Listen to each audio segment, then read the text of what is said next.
With me, it's none other but the MEC of Finance in Gauteng, Ms. Nkomo-Ralehoko, and welcome to YTV viewers. Thank you, my brother, and thank you to the viewers out there. Yeah, the show, The Weekend Express, wanted to profile you because, not only are you a catalyst for women's success in Gauteng, you've just recently been awarded the Gauteng Premier's Service Excellence Award last week. Take us through that. Premier always have those Service Excellence Awards, and last week I was awarded that award as the best performing department. For me, it was one of the best achievements that I've received because it boosts the morale of the department and the officials in the department. Because once you get that, it shows that there is some work that the department is doing that is correct. Now, what we need to do is to intensify the work that we've been doing of servicing communities. The strategy that I've done when I arrived in the department is to change finance, not only to be this high-level thing, make it more of accommodative to everyone. I'm sure you've seen even my guests. It was a mix of those that you think that it's a middle class and the just ordinary people. You've seen even the religious sector that was part of my budget speech, because I want them to understand the importance of having Gauteng money, and they must know that when we're in these offices, we want to grow Gauteng, and we have seen even the plan Premier of growing Gauteng plan for until 2030, which is a vision, a national development plan, by the way. But now we have to implement that directly to communities. But how do we implement it to communities? You do it by creating jobs. I think we have seen that one of the priorities that we have is to create jobs. It's not somebody was saying it's not the only responsibility of government to create jobs, but government must be in the center of that again, because we must bring investment to the province and we must encourage people. The factories that were closed before, let's encourage those factories to be opened. Public sector will assist us in that, and other government departments, including national and municipalities. So the three spheres of government working together, we can do better in terms of bettering the lives of our own people. Definitely do more. MEC, what would you say have been the challenges? I mean, taking into account that this year's budget speech is the first one of the new decade, and secondly, it comes back, just a week after the Premier made some huge announcements at the state of the province. For me, what was challenging is when we have to allocate now the budget according to the departments, because everyone wanted money and there are those who will not get money. For example, my department didn't get money, which is Treasury. Even the eGov, the money that was accounting from eGov, it was the money allocation that is there already. So there is nothing new from what we got as Treasury. Equally so in other departments, but there are those departments that we have to prioritize based on the plans, which is education, health, and social services, because those are key ones that we believe that they need money, including community safety. I'm sure you have seen that we've given them more money, which is going, we've given them more money because of the rate of crime in our province, and again the issues of gender-based violence. We want to finance issues of gender-based violence. It can't be that people are killed in front of us, and as government we don't see that as our priority. And tell me, with regards to your breakdown in terms of percentages, to say I will allocate X percentage to this sector, like people have been saying, skills development, and now the taxi industry as well also wants to be allocated. Take us through some of the highlights from your speech. I did allocate for the taxi industry indeed, and a huge amount, because MEC Mamabulo has been very closely supporting taxi industries in our province, and I think he has done so well recently, because I'm sure you have seen even in terms of violence, it's a bit minimal, the violence in the province. Now maybe it happens in other areas, but in areas where I am, where I usually see it, it's not happening. So, but now once we start assisting them, it will definitely change the focus of them, because again they usually feel that nobody takes care of them. So we have given them a total amount of 157 million that must specifically deal with the issues of taxi industry. So at least so that he can start mobilizing them,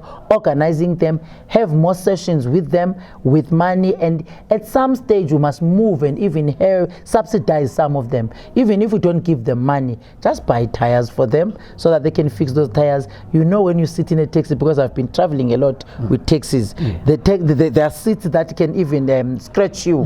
Those seats must be covered if they are torn. So those are the things that we expect Mamabulo to do, sitting with these officials, prioritize key things that he believes that we can help them to minimize these issues that I've just highlighted earlier on. And again, we're going to have Gauteng Transport Authority in the province, which is going to link our work as the province with the municipalities. Hence, we have given him money again just to deal with the issue of transport authority.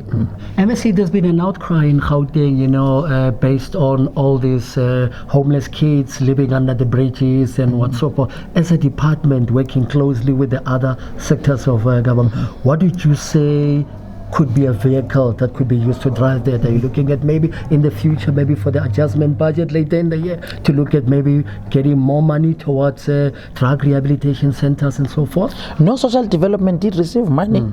We've given them money for social services. MEC Panyaza Lisufi will have programs that is pushing, because he's the acting MEC there, but there is money that have been allocated for social development, specifically for those children that you're talking about, even taking them, you remember some of them, they go back again to the issues of drugs, and we have said we must move away from that. Once they've been in that center, when they're out, let's have plans of assisting them to do something so that they don't stay at home and again go back to the drugs that we thought we were removing them from them. Okay, as a point of departure, take us through some of the highlights of your speech this morning and the motivation behind what you said. We have an additional amount of 157 million that has been allocated towards completion of the inhuman settlement projects. You remember we had the Everton, Alexander, Kliptown, Beckersdale and Winterfeld renewal projects. So there are houses that were not finished at that time. If you can go to Orange Farm, you see so many houses that are unfinished. You go to Soshanguve, so many houses that are unfinished. So we expect that at least now let's finish those houses. Because in most cases, people that are becoming victims of their houses not finished, it's elderly people. Definitely. So we will definitely do an audit and check so that in every area where we believe that houses must be completed, is those that elderly people have been suffering. And then again, we have that one, the amount that we have allocated for gender-based violence, which is 189 million. I think it's a lot of money, because that money will be used to assist them to provide training on the law enforcement. When you are dealing with my case, if I've been abused, you must be a person that is trained to handle that case. And again, the victim empowerment centers, we must have them in all the 5 areas. We only have Kayale Temba now, that is in Bramfontein, but we want to have victim empowerment centers in all the regions, not only those houses that we said are green doors. You remember at some stage you had those houses that run to the Makoko there, you'll be closed there. But if there is a center, the center will help you now to do other things, training, or even for some work, for skills development, like we're doing at Kayale Temba. And again, we have allocated an amount of 205 million over the next MTF for the stands, 10 service stands for human settlement again, that at least if you can build your own house, this is the service stand that we've given you, build your own house, don't wait for an RTP house. So those are the things that I believe, those are the achievements that we have done as the provincial government. And even in November, we'll continue in the MTF, we'll continue checking how far we have not done good, and then we'll definitely reallocate. As a parting shot, MEC, what is your message to that one person out there in the street that says, have I been taken care of in terms of the allocations of that money? What is your special message to that person walking in the street? My special message is that come closer to government so that we must know what we expect us to do for you, because if we don't know, we will not be able to help you. But again, the budget that I've done today, I think it was a budget that gives hope to the South Africans. Remember, we're coming from Tito's budget last week, which was better off too, unlike other budgets in terms of being rigid. So even this one in the province, we want to ease up and make sure that people do benefit from government. And I want to say to them, if you are out there not knowing where to get food or a next plate on your table, come to government offices through parliamentary constituency offices, because we will be able to take you to the Department of Social Development, where you will get some assistance in, and be able to be helped. If your child doesn't have a uniform, come to government department. We have the department that may assist you. If your child doesn't have a bursary, come to us again. We will make means that your child go to school. So no one must suffer in this province because she doesn't have or he doesn't have information. Once you are closer to us, we will tell you what needs to be done. So I want to bring hope to the people of South Africa, to the Gautengers in particular, through this plan Premier that he has given us, which is growing Gauteng together. We want to grow this Gauteng together. This is your government. This is our government. That's my appeal to the South Africans. And we want to make it safe now, for the mere fact that we're integrating all the law enforcement agencies. That's a way of bringing this government to be a safe government, because we are going to connect them, because I deal with connectivity in the province through eGov. So that command center that we've put money for, once it's there, we're going to do connectivity in that center so that we're able to identify criminals on the street. So because Gauteng must be a safe place. Tsepo 1 million in closing. Tsepo 1 million, it's there, and it's there to assist young people. Hence, it's in the Premier's office now, so that it's monitored by Premier at that level. So Tsepo 1 million, there are programs that you can get through Tsepo 1 million. I know there are those who are saying they don't know what Tsepo 1 million is doing, but there are people that are deployed in every region. We call them corridors, to assist young people in particular to benefit from Tsepo 1 million.